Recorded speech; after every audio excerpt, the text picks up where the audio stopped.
우리가 누가복음의 말씀을 함께 나누고 있습니다. 지난주에는 우리 주님이 당하신 세 가지 시험에 대한 말씀을 나누었고요.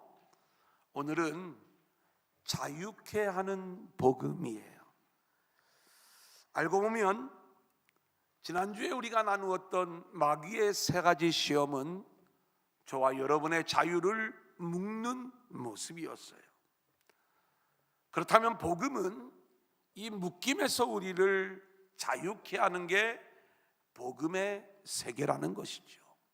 오늘 이 말씀이 우리 가운데 어떤 은혜를 부어주시는가, 오늘도 세 단계로 나누어 말씀을 진행할 때 저와 여러분 모두에게 큰 은혜의 시간들이 될 수 있기를 소원합니다. 자, 우리 한번 따라해 볼까요? 자유케 하는 복음. 마태복음 11장 12절 우리 한번 같이 읽겠습니다. 시작. 세례 요한의 때부터 지금까지 천국은 침노를 당하나니 침노하는 자는 빼앗으리라. 제가 오늘 이 말씀으로부터 본문을 시작하는 것은 우리가 하나님 나라를 오해하고 복음을 오해할 때가 많이 있기 때문에 그렇습니다. 우리는 예수를 믿을 때 내가 믿음으로 결단하고 예수를 믿는 줄 알아요. 그러니까 늘 이 믿음의 주도권을 나에게 두고 내가 마음의 문을 열고 그렇게 주님을 믿으니까 천국에 가는 거야, 이런 생각들을 갖지만 실제로 저와 여러분의 믿음의 일은 하나님이 우리 가운데 찾아오셔서 이루어 주신 일이라는 것을 아멘. 우리가 알아야 되는 거예요. 아멘. 그래서 오늘 말씀도 천국은 내가 예수 믿고 쟁취하는 게 천국이 아니라, 번역이 정확한 부분도 있지만 좀 어색한 내용들이 있는데 침노를 당한다라고 하는 수동태를 사용하고 있어요. 그건 뭐냐면 내 안에 이루어지는 이 천국은 내가 능동적으로 얻어내는 게 아니라 천국이 내 안에 밀려 들어오는 것을 이야기하는 것이고, 아멘. 그렇게 내가 침노당하는 거지 이걸 내가 얻어내는 것이 아니라는 것을 우리가 알아야 되는 것입니다. 다시 말하면 내가 예수를 믿는 것이 아니라 예수님이 내 안에 뚫고 들어오시는 사건이, 이게 믿음의 사건인 것이고, 아멘. 그렇다면 예수님이 우리 안에 밀려 들어오시고 뚫고 들어오실 때 예수를 믿는 우리 안에는 하나님의 나라가 누려져야 되는 거예요. 그러니까 우리가 하나님의 나라를 누린다라고 이야기할 때 이 하나님의 나라는 잠깐 동안 뭔가 기도할 때만, 은혜가 있을 때만 맛보는 그러한 하나님의 나라가 아니라, 우리는 원래 그렇게 예수가 우리 안에 들어오고 하나님의 나라가 우리 안에 들어와서 우리의 삶 속에 이 하나님의 나라가 누려지고 이루어져야 될 줄로 믿습니다. 아멘. 자, 그럼에도 불구하고 많은 인생들이 예수를 믿는다고 말하면서도 우리가 하나님의 나라는 내가 죽어서나 누릴 수 있는 일이지, 여전히 이 땅에서는 늘 전쟁과 원망과 불평 속에 지옥 같은 삶을 살아가는 것, 이것이 우리들의 인생인 거예요. 왜 우리에게 이런 어려움들이 찾아오는가?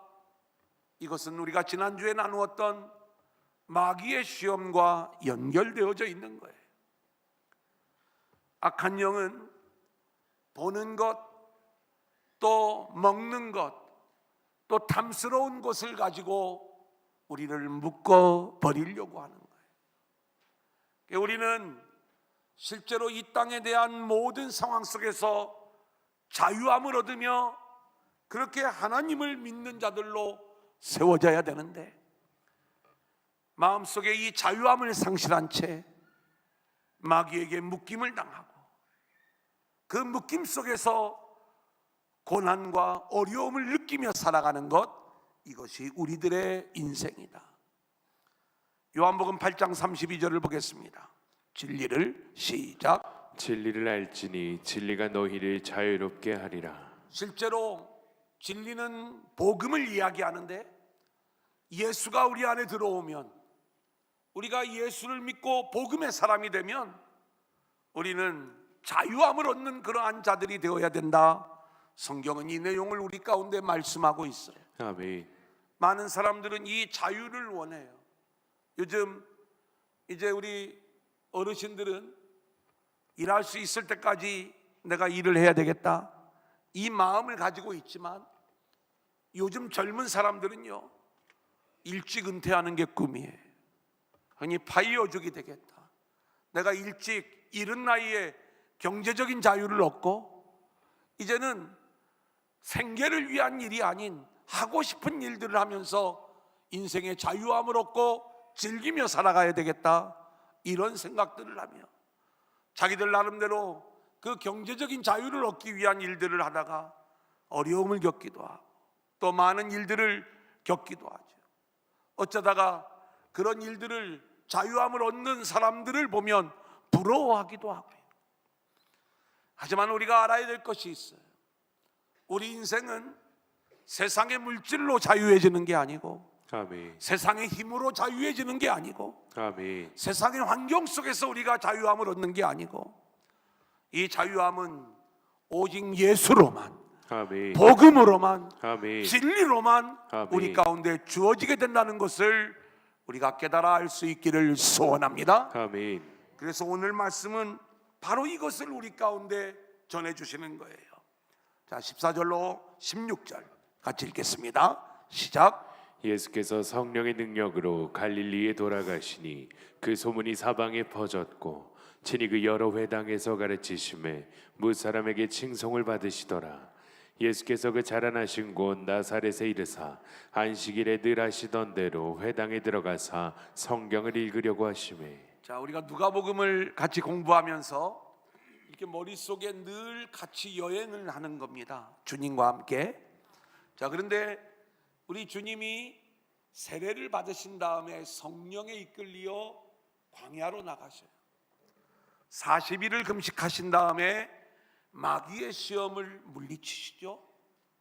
그리고 이제 오늘 말씀인데, 사실은 그 말씀과 오늘 말씀 사이에 어떤 일들이 있었어요.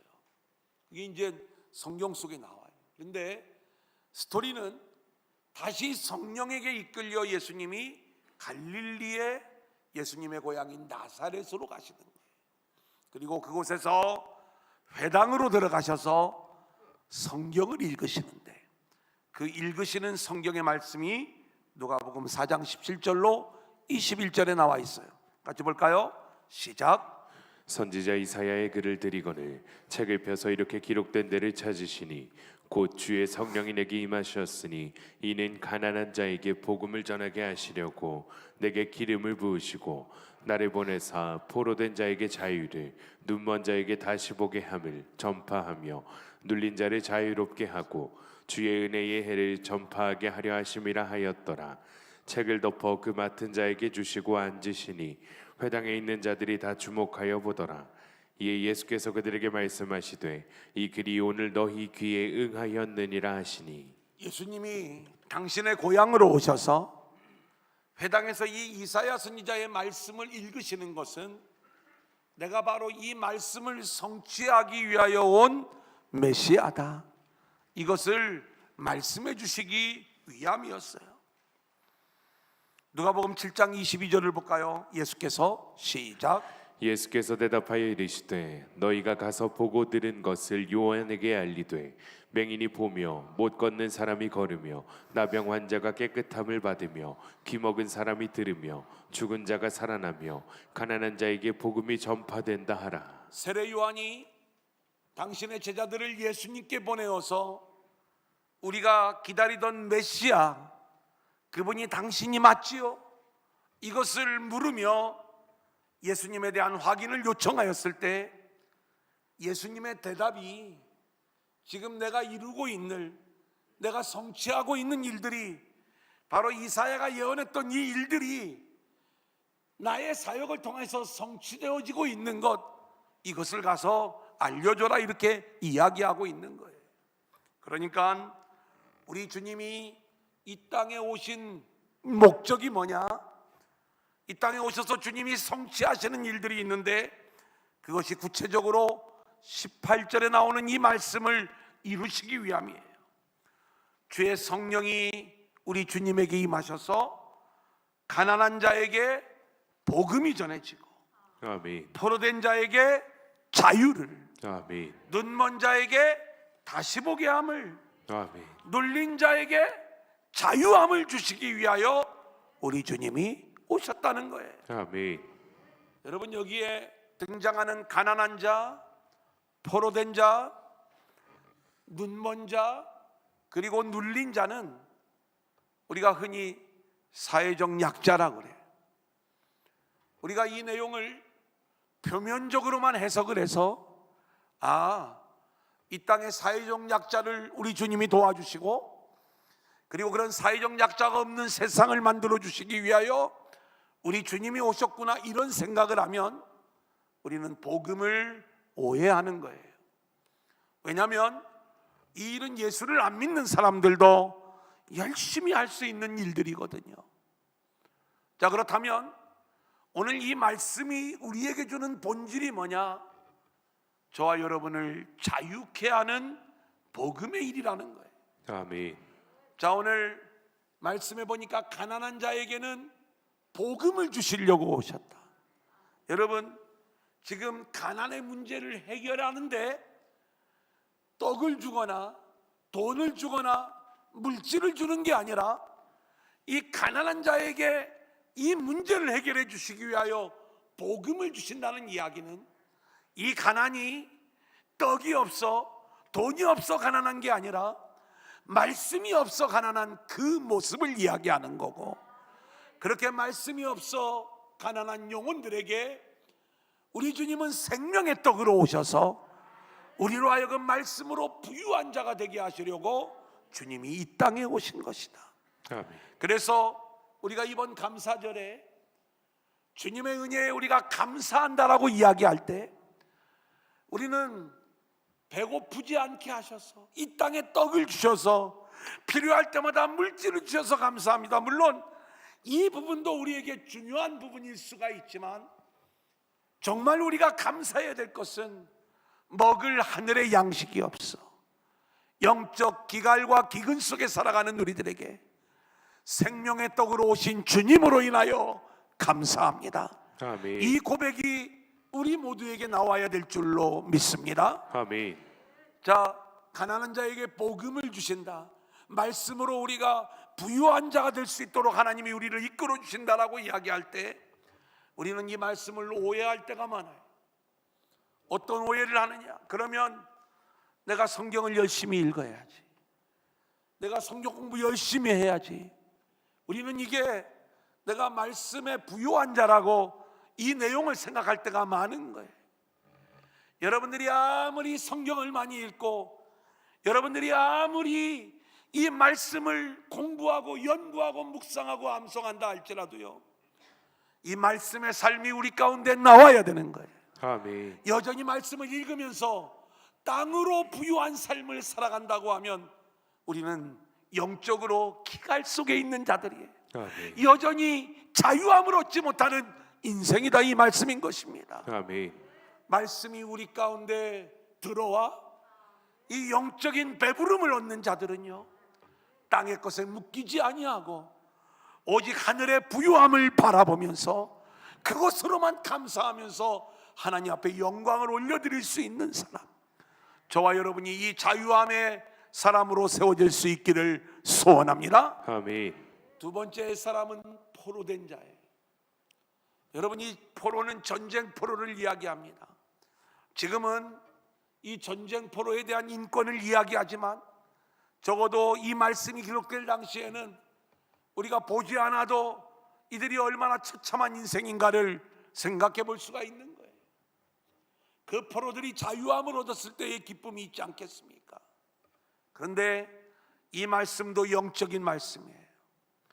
전쟁의 포로와는 비교할 수 없는 악한 영의 포로, 죄의 포로로 살아가는 것이 저와 여러분의 인생들이었는데 그 죄로 인하여 처참한 인생을 살아갈 수밖에 없는 게 우리의 인생인데 예수님이 우리 안에 들어오심으로 이 죄의 문제가 해결되고 아멘. 우리가 자유함을 얻게 되는 줄로 믿습니다. 아멘. 세 번째 내용은 눈먼 자가 다시 보게 된다는 거예요. 여러분, 저도 계속 이 시력이 약해져 가면서 굉장히 애로사항이 많아요. 말씀을 안 드리지만 제가 이렇게 안경을 쓰고 있지만 간혹 이렇게 인사를 안 하면 우리 목사님이 교만해서 인사를 안 하는 게 아니라 이렇게 잘 못 알아봐서 이렇게 인사를 안 한다 이렇게 생각을 하시면 돼요. 참 그런 이 어려움이 좀 있습니다. 그런데 정말로 이 시각 장애 속에서 살아가시는 분들은 얼마나 많은 어려움이 있을까. 근데 이 세상의 육적인 시각 장애도 많은 어려움이 있지만 영적으로 하늘의 세계를 보는 자와 하늘의 세계를 보지 못하는 자들에게는 어마어마한 차이가 있다는 것을 우리는 알아야 되는 거예요. 하늘의 세계를 보지 못하는 자들은요, 결국 늘 땅에 갇혀 살아가는 인생이 되는 거예요. 이것처럼 안타까운 모습이 어디 있겠어요. 그런데 예수가 우리 안에 들어오실 때 우리는 영의 눈이 열려지게 되고 아멘. 이제는 다시 보게 되는 자유함이 우리 모두에게 있게 되는 줄로 믿습니다. 아멘. 네 번째는 눌린 자를 이야기하고 있어요. 여러분, 많은 인생들이 환경에 눌려 살아갑니다. 이 땅에 내가 어찌할 수 없는 힘에 눌려 살아가는 것, 이것이 우리의 아픔들이에요. 그런데 오늘 복음이 우리 안에 들어오면, 예수님이 우리 안에 들어오셔서 성취하시는 일이 이러한 모든 눌림으로부터 우리를 자유케 하시는 일이다, 이 내용을 말씀해 주고 있는 거예요. 그러기에 오늘 우리는 주님이 이 이사야의 말씀을 봉독하시면서 이 말씀이 오늘 너희에게 응하였다, 너희 안에 이루어졌다, 이 모든 내용들이 예수로 이루어지는 일임을 우리 가운데 말씀해 주시는데, 그렇다면 2022년 추수감사절 우리는 주님이 우리 안에 찾아오셔서 우리 안에서 이루어 주실 이 놀라운 자유함의 일들, 하나님의 나라의 일들을 믿음으로 고백하면서 감사하는 저와 여러분들이 될 수 있기를 소원합니다. 아멘. 자, 두 번째 우리 한번 따라합니다. 주의 은혜의 해. 주의 은혜의 해. 자, 19절 우리 한번 같이 읽겠습니다. 시작. 주의 은혜의 해를 전파하게 하려 하심이라 하였더라. 여러분, 이렇게 주님이 오셔서 우리에게 자유함을 주는 이 모든 일들이 주의 은혜의 해에 이루어질 일들인데, 이 주의 은혜의 해는 구약 성경에서는 희년이라고 말씀하고 있는 거예요. 결국 희년에 완성될 복음의 세계를 이루시기 위하여 우리 주님이 오신 것이다. 그러면 이 희년은 무엇을 말하는가? 레위기 25장 8절로 12절 우리 같이 읽겠습니다. 시작. 너는 일곱 안식년을 계수할지니 이는 7년이 7번인즉 안식년 7번 동안 곧 49년이라. 일곱째 달 열흘날은 속죄일이니 너는 뿔나팔 소리를 내되 전국에서 뿔나팔을 크게 불지며 너희는 50년째 해를 거룩하게 하여 그 땅에 있는 모든 주민을 위하여 자유를 공포하라. 이 해는 너희에게 희년이니 너희는 각각 자기의 소유지로 돌아가며 각각 자기의 가족에게로 돌아갈지며 그 50년째 해는 너희의 희년이니 너희는 파종하지 말며 스스로 난 것을 거두지 말며 가꾸지 아니한 포도를 거두지 말라. 이는 희년이니 너희에게 거룩함이라. 너희는 밭의 소출을 먹으리라. 여러분, 오늘 이 희년을 이야기하면서 7월의 절기를 이야기하고 있어요. 유대인들에게 이 7월의 절기는 7월 1일이 나팔절입니다. 그리고 7월 10일이 대속죄일이고 7월 15일부터 초막절을 지켜요. 이게 지금으로 말하면 추수감사절인 거예요. 그래서 이 7월 15일에 지켜지는 초막절은 하나님 나라의 완성과 연결되어지는 그 절기가 초막절인데, 지금 이 희년의 절기를 우리 가운데 이야기할 때 원래는 7월 1일 나팔절에 나팔을 불어야 되는데, 희년에는 대속제일 7월 10일에도 불나팔을 불라는 거예요. 이 대속제일에 나팔을 부는 것은 결국 하나님이 완성하실 그 하나님의 나라는 희년의 복음, 완전한 자유가 우리 가운데 주어지는, 그래서 하나님이 만드셨던 그 모습으로 회복되어지는 하나님의 나라가 대속제일이 보여주는 예수 그리스도로 우리 안에 이루어지는 일들이기 때문에, 바로 이 대속제일에 희년에는 나팔을 불고, 그리고 우리에게 주어질 초막절의 은혜, 하나님의 은혜, 희년의 은혜를 우리가 누리는 자들이 되어야 된다는 것을 이 희년을 우리 가운데 말씀하시면서 기록하고 있는 거예요. 그래서 이 희년의 본질은요, 회복이에요. 우리가 오늘 가난한 자에게 복음이, 포로된 자에게 자유가, 눈먼 자가 다시 보게 되고 눌린 자가 자유롭게 되는 이 회복의 역사, 자유함의 회복이 희년의 본질이다, 이렇게 말씀을 드릴 수가 있는 거예요. 그래서 종으로 팔려갔던 자들은 희년이 되면 다시 가족에게로 돌아오는 거예요. 빚으로 땅을 팔아야만 됐던 사람들이 다시 그 땅이 원래 주인에게 돌아가게 되어 있는 거예요.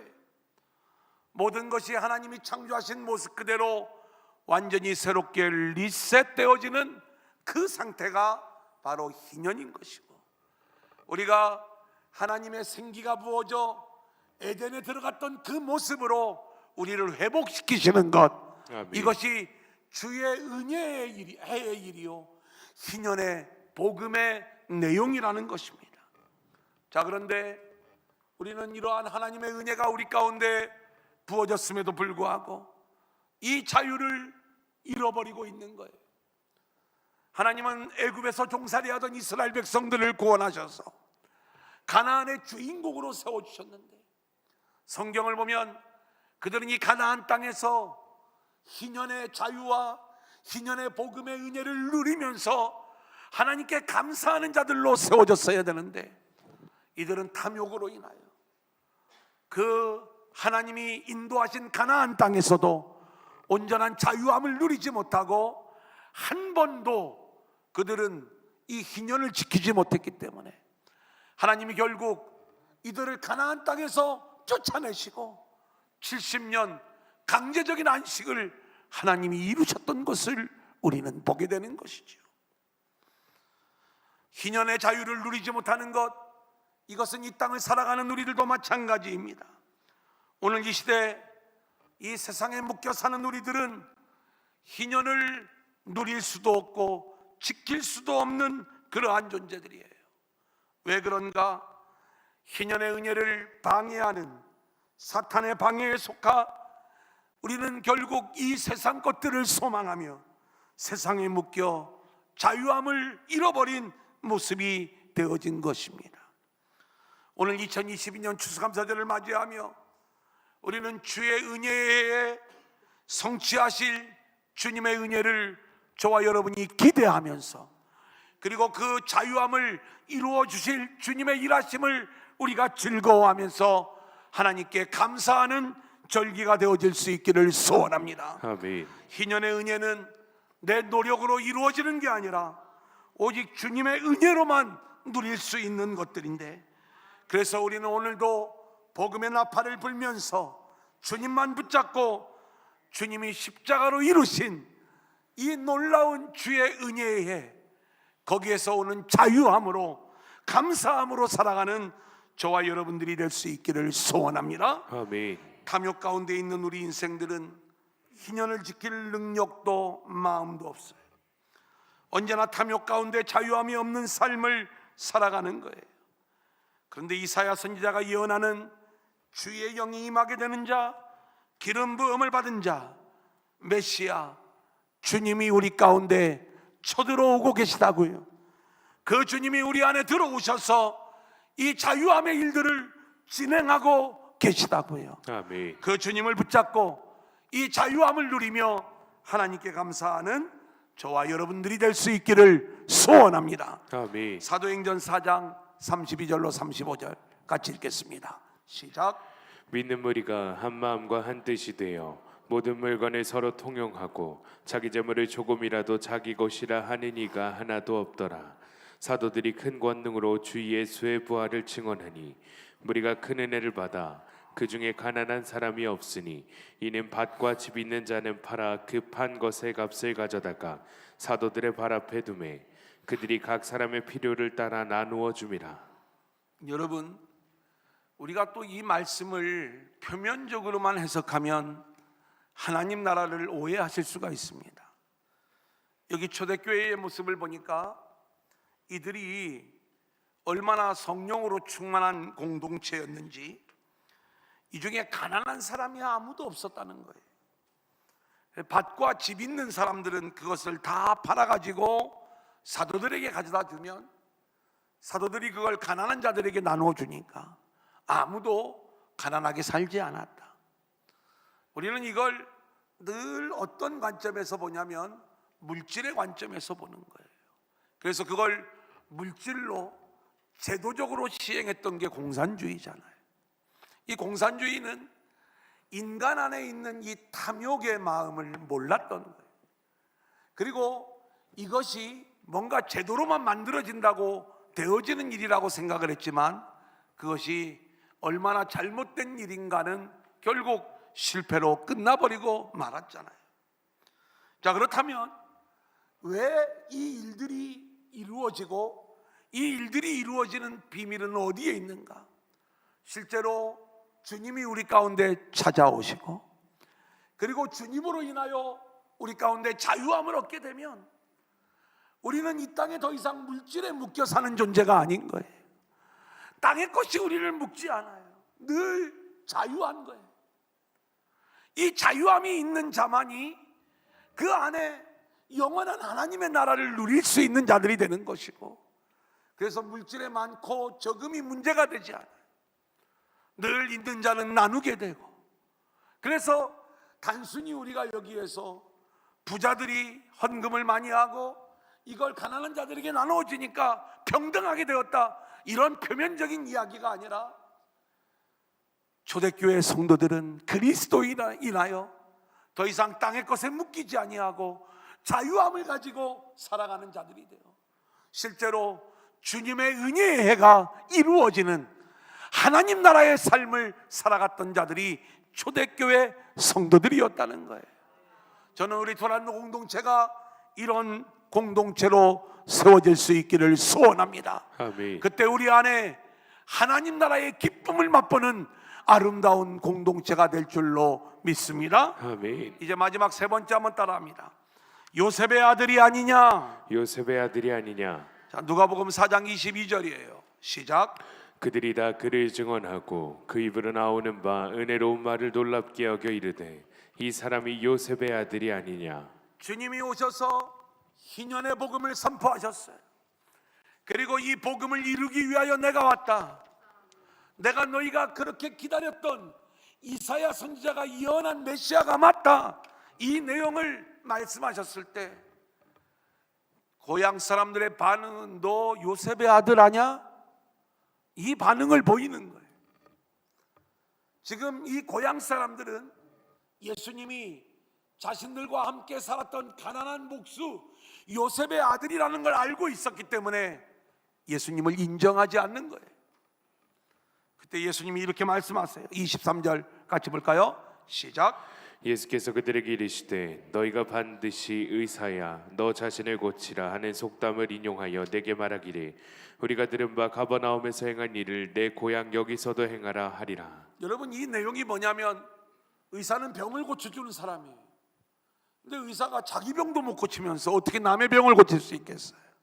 의사야 너 자신을 고치라라고 하는 속담은 너가 진짜 의사인지 네 병부터 먼저 고쳐봐, 이 내용을 얘기하고 있는 속담인 거예요. 그러면서 우리가 알기로는 너는 요셉의 아들이 맞는데, 너가 정말 이사야가 예언한 그 메시아가 맞다면 가버나움에서 뭔가 기적을 이루고 놀라운 일들을 했는 모양인데, 여기에서도 그렇게 놀라운 이적과 권능을 보여 행하면서 너의 메시아됨을 증명해 보여라. 그렇지 않다면 우리는 너를 요셉의 아들로 알겠다, 이 내용인 거예요. 여전히 눈에 보이는 것에 갇혀 있고 자기들이 알고 있었던 얄팍한 지식에 갇혀 있어서, 그리고 내가 살아왔던 내 인생에 내가 깨달았던 그 가치관이 최고인 줄 알고 이 세상 가치관에 묶여 있어서, 그래서 예수의 메시아됨을 고백하지 못하고 너는 요셉의 아들이 아니냐, 이렇게 예수님을 거부하는 이 고향 사람들의 모습, 오늘 이것이 이 시대를 살아가는 우리들의 모습이 아니냐. 하나님, 나에게 이런 어려움이 있는데 당신이 살아계신 하나님이라면 내 이 문제를 좀 해결해 주세요. 그러면 내가 하나님을 하나님으로 인정하고 믿겠습니다. 이것과 다를 바가 뭐가 있느냐, 이 말씀인 거예요. 실제로 우리 주님은 우리에게 이 모든 묶임으로부터 자유함을 주시기 위하여 오신 분인데, 우리가 이 주님을 알지 못하고 요셉의 아들로만, 그래서 기적을 일으켜야만 내가 그 주님을 주님으로 인정하겠다는 이 완악함의 모습을 우리가 보이고 있지는 않은지, 이때 우리 주님은 사렙다 과부와 나만 장군의 이야기를 통하여 이들을 책망하고 계세요. 같이 보겠습니다. 25절로 27절입니다. 시작. 내가 참으로 너희에게 이르노니 엘리야 시대에 하늘이 3년 6개월간 닫히어 온 땅에 큰 흉년이 들었을 때에 이스라엘에 많은 과부가 있었으되 엘리야가 그 중 한 사람에게도 보내심을 받지 않고 오직 시돈 땅에 있는 사렙다의 한 과부에게 뿐이었으며, 또 선지자 엘리사 때에 그 이스라엘에 많은 나병 환자가 있었으되 그 중에 한 사람도 깨끗함을 얻지 못하고 오직 수리아 사람 나아만 뿐이었느니라. 여러분, 하나님이 이스라엘 안에 많은 과부들이 있었어요. 그래서 이 과부들에게 남편이 되어주려고, 또 양식이 없어 죽을 수밖에 없는 이들에게 양식을 주시려고 엘리야 선지자를 보내신 거예요. 물론 이 남편이 없는 과부의 모습은 하나님을 잃어버린 영적 상태를 말하는 거예요. 그리고 그 과부가 먹을 것이 없어서 죽을 수밖에 없는 운명이었던 것은 하늘에 양식이 없는 모습을 보여주는 거예요. 근데 자기 백성들이 이 선지자를 거부할 때 결국 예수님은 사렙다로 보내주시는 거고, 그리고 이 사렙다 과부가 남편을 얻게 되고 영적 양식을 얻게 되는 것, 하나님을 얻게 되는 거죠. 믿음을. 그리고 실제로 영적인 양식뿐만이 아니라 육의 양식까지도 해결되어지는 이 이야기를 들려주는 거예요. 이스라엘이 온통 나병에 걸렸어요. 부정한 모습이더라, 이 말씀인 것입니다. 이들을 치유하기 위하여 엘리사를 보내셨는데 이스라엘이 그 엘리사를 거절하는 거예요. 그래서 그 영적 나병에서 고침을 받은 사람이 누구냐? 오히려 이방인 장군이었던 나아만이 육적인 나병만 고침을 받은 것이 아니라 이분이 당신의 나라에 가서 하나님을 섬기는 정결한 자로 세움을 받는 것. 주님이 이 말씀을 하시는 것은 하나님이 약속하신 메시아가 왔지만 메시아를 거절할 때 그 은혜가 이방인들에게로 돌아갔다는 이야기인 것이고요. 그리고 주님이 이 말씀을 하시면서 너희는 메시아의 은혜를 누릴 자격이 없는 자들이야, 이 이야기를 하셨기 때문에 예수님의 고향 사람 우리도 메시아 기다리고 있는데, 너희가 기다리는 그 이적을 베푸는 메시아, 그건 메시아가 아니야. 너희들이 이는 요셉의 아들이 아니냐, 이 생각에 여전히 막혀 있다면 너희는 메시아의 은혜를 누릴 자격이 없어. 하나님이 그 메시아의 은혜를 다른 사람들에게로 돌릴 거야. 이 이야기를 듣고 예수님을 죽이려고 했던 거예요. 이제 오늘 말씀을 정리합니다. 추수감사절에 우리는 오늘 예수님이 당신의 고향에서 행하신 예언의 말씀을 선포하는 내용을 함께 다루었어요. 예수님이 왜 오셨는가? 우리에게 자유함을 주시기 위하여 오신 거예요. 그렇다면 우리가 예수를 믿는다면 우리 안에 이 자유함이 누려져야 될 줄로 믿습니다. 아멘. 여전히 땅의 것들로 인하여 우리가 묶여 있다면 오늘 이 시간 그 부분을 중심으로 회개할 수 있기를 소원하고요. 그래서 말씀으로 인하여 자유함을 얻고 포로된 그 묶임으로부터 자유함을 얻고 영적인 눈이 열려지기를 소원하고 아멘. 그리고 그 모든 눌림으로부터 자유함을 주시는 주님을 고백하면서 하나님 앞에 감사하는 절기가 되어질 수 있기를 소원하고요. 아멘. 그리고 이 은혜의 해를 이루실 그 주님을 기대하면서 특별히 이는 요셉의 아들이 아니냐, 내 상식으로, 내 세상 지식으로, 세상의 가치관으로 예수를 믿어도 지혜롭게 믿어야 돼. 예수를 믿어도 적당히 믿어야 돼. 우리의 믿음이 그런 세상의 믿음, 요셉의 아들로 예수를 믿는 믿음이 아니라 그 주님이 하나님이 우리를 자유케 하시기 위하여 보내신 하나님의 아들이심을 믿으며 그 자유함을 이루시는 주님의 은혜로 인하여 감사하며 이번 추수감사절기를 보내는 저와 여러분들이 될 수 있기를 주님의 이름으로 간절히 축원합니다. 아멘.